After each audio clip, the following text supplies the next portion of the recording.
There's something you do that you've probably never connected to your childhood. When someone compliments you, genuinely, warmly, without wanting anything in return, you feel a strange discomfort. You smile, you say thank you, but somewhere inside, a quiet voice whispers, they don't really mean it. Or worse, wait until they find out who I really am. You've lived with that voice so long, it doesn't even feel like a voice anymore. It just feels like the truth. But here's what I want to gently offer you tonight. That voice wasn't born with you. It was built, carefully, quietly, piece by piece, in the years when you were too small to understand what was happening, but old enough to feel every single thing. And if something in that opening just made your chest tighten a little, stay with me. This is exactly for you. Before we go any further, if this kind of conversation speaks to something in you, consider subscribing. Not because of an algorithm, but because you deserve a space that actually sees you. Now let's keep going. Most people, when they think about a difficult childhood, imagine something dramatic, visible wounds, obvious pain. But the truth is, some of the deepest emotional shaping happens in the silence, in what was never said, in the hug that never came after the fall, in the parent who was physically present but emotionally somewhere else entirely, behind a newspaper, behind exhaustion, behind their own unhealed wounds. You didn't grow up in a war zone. You had food. You had a roof. And yet there was something missing that you couldn't name, something essential that should have been the air you breathed and wasn't. The cruelest part, because there was no obvious catastrophe, you grew up telling yourself you had no right to feel the way you felt. Others had it worse.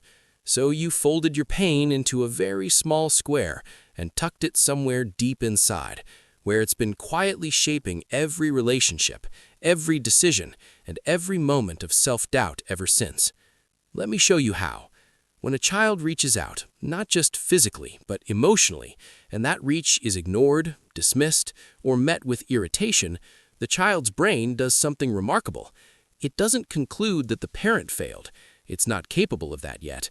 Instead, it concludes that the reach itself was the problem, that needing things is dangerous, that vulnerability is weakness, that love is something you earn through silence, through perfection, through making yourself as small and as convenient as possible. This isn't dysfunction. This is survival intelligence. Your nervous system was doing exactly what nervous systems are designed to do. It was protecting you the only way it knew how. The tragedy is that the strategies that kept you safe at 7 years old are the same ones making your adult relationships quietly impossible. Think about how you handle conflict with someone you love. Do you shut down? Go cold? Disappear emotionally before they get the chance to disappear first? Or maybe you do the opposite. You over-explain, over-apologize, bend yourself into shapes that hurt just to make sure they don't leave. Both patterns, as different as they look on the surface, come from the exact same place. A child who learned that love was not a safe thing to depend on. And here's something even more interesting, and I'd love to know if this resonates with you, so drop a comment below. People who weren't emotionally loved in childhood often become extraordinarily good at reading other people's emotions, almost psychic, really. They can walk into a room and immediately sense the tension, detect the micro-expression of disapproval, feel the slight shift in someone's tone before anyone else even notices. That's not a superpower. That's a survival skill developed by a child who had to monitor a parent's mood like weather, because their emotional safety depended on predicting the storm before it arrived. You became an expert at other people's feelings, and somewhere along the way, you lost fluency in your own. There's a particular kind of loneliness that comes from this.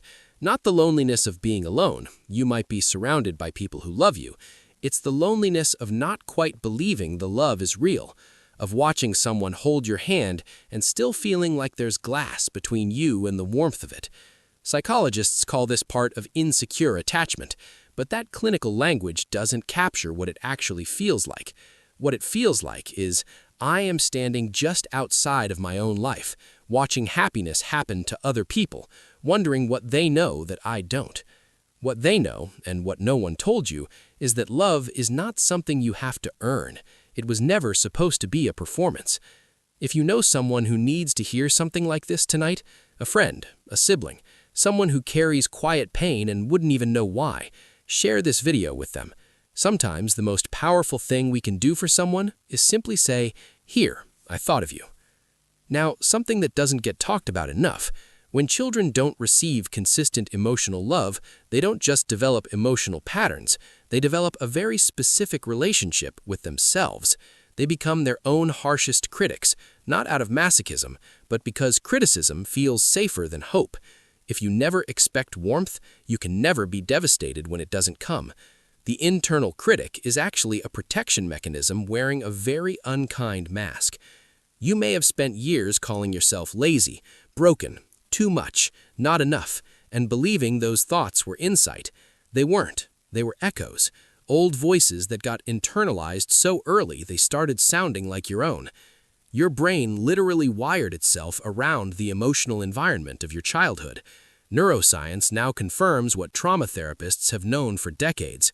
Early emotional neglect shapes the developing brain's stress response, its capacity for trust, its baseline sense of safety in the world. This means the way you feel in relationships, the way you react to criticism, the heart rate that spikes when someone you love seems distant, none of that is a character flaw. It is neurological, it is historical, and most importantly, it is not permanent. Because here's what's also true about the brain. It remains changeable.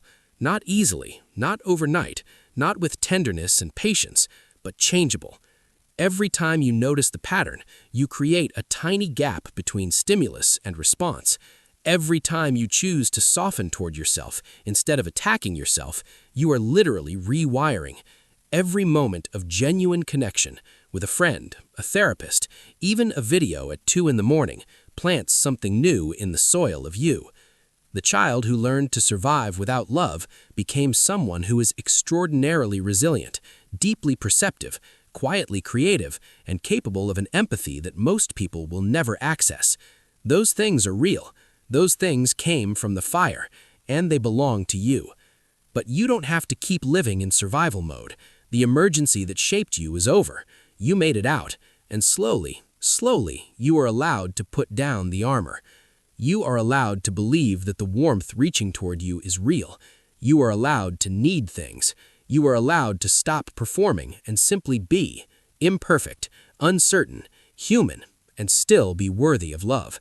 Not someday, not after you fix everything. Now, exactly as you are, with all the invisible bruises and all the quiet beauty they left behind. If something in this video moved something in you, if it named something you've been carrying alone, give it a like. It tells me this kind of depth is worth continuing. And if you want to keep exploring the hidden architecture of your emotional world, subscribe and come back. We're just getting started.